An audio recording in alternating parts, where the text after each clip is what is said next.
start. Run us through the day's performance on the NSE and what stood out for you as main contributors to the day's activity.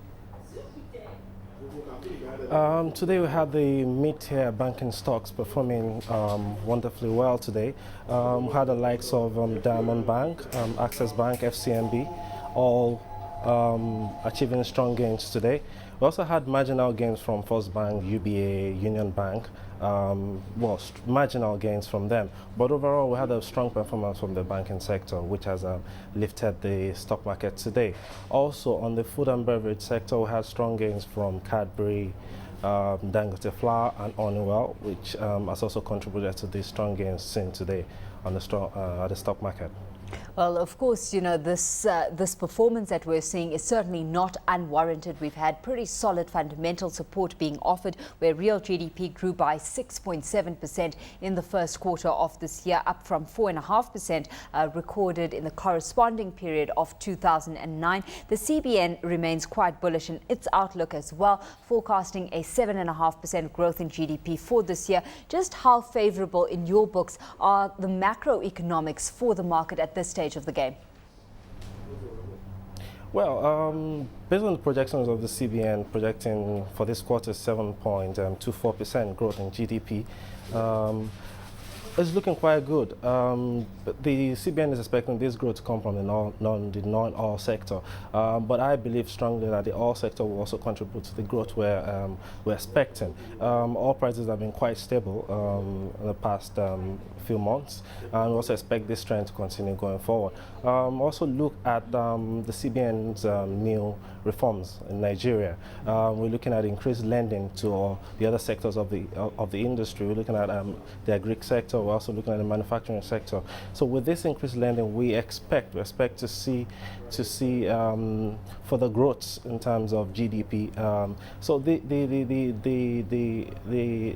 GDP growth projected by the CBN looks quite feasible. Even though first quarter we had 6.68% growth in GDP, which was lower than year-on-year 2009, but 2010, we believe that with the approaches being made by the CBN, the AMC bill has been passed and has been signed by the Senate, awaiting the president's final signature. So with all this in place and with the lending that is going to go on, we expect the other sectors of the economy to boost GDP.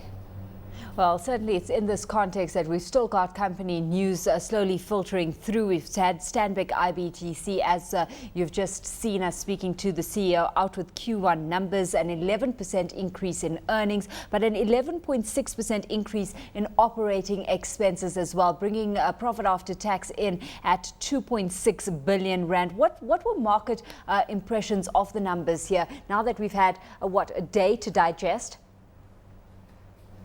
Well, the market has been quite appreciative of the figures. We've seen consistent growth in Stanbic IBTC share prices, for the past 4 trading sessions or so.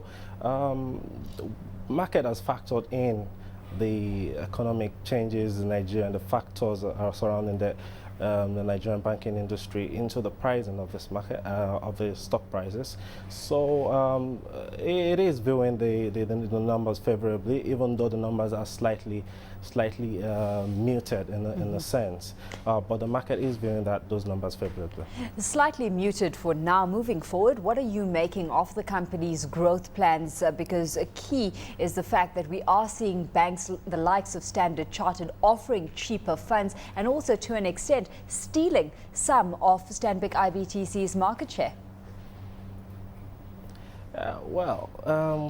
The key battle, I believe, personally, in 2010 for the Nigerian banking industry was the battle for the corporate sector of the economy. We've seen banks, even banks like Zenith, growing their corporate banking portfolios, the loan portfolios increased by 53% over 2009 financial year end. So we're going to see a lot more from the local banks. They're stronger, they're re-strategizing, and they're coming out stronger.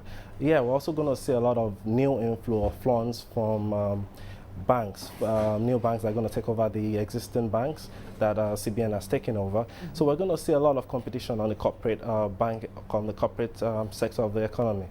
But for Stanbic IBTC, I'm looking at the retail sector. I'm looking at them because from the CEO statements, we actually saw that the growth they had a lot of cost implications from network expansions. So this is going to hit into because they are looking strongly at the retail arm of banking in Nigeria. So they might be looking at, okay, on a long term, how do we play this? Do we look for a bank to acquire Nigeria to firmly solidify our base in the retail banking industry, or do we grow organically like they have been doing, even though they acquired they acquired a chartered bank back then during the consolidation. But these are all the things they need to know. Is it better for them to actually acquire one of these banks that the CBN is offering for sale, or do they continue their growth strategies? All this will be on the mind. But I strongly believe that looking at the retail sector of the economy, Standard Bank has played there well in South Africa. They will probably be looking at replicating that in Nigeria. So it is going to be a very exciting 2010. Yep, well, certainly a very interesting landscape with competition heating up, and certainly interesting to be seeing who exactly is going to be eating who moving forward. Damilola Runsewe, thanks so much for your time. Of course, Damilola joining us live from UBA's trading floor over in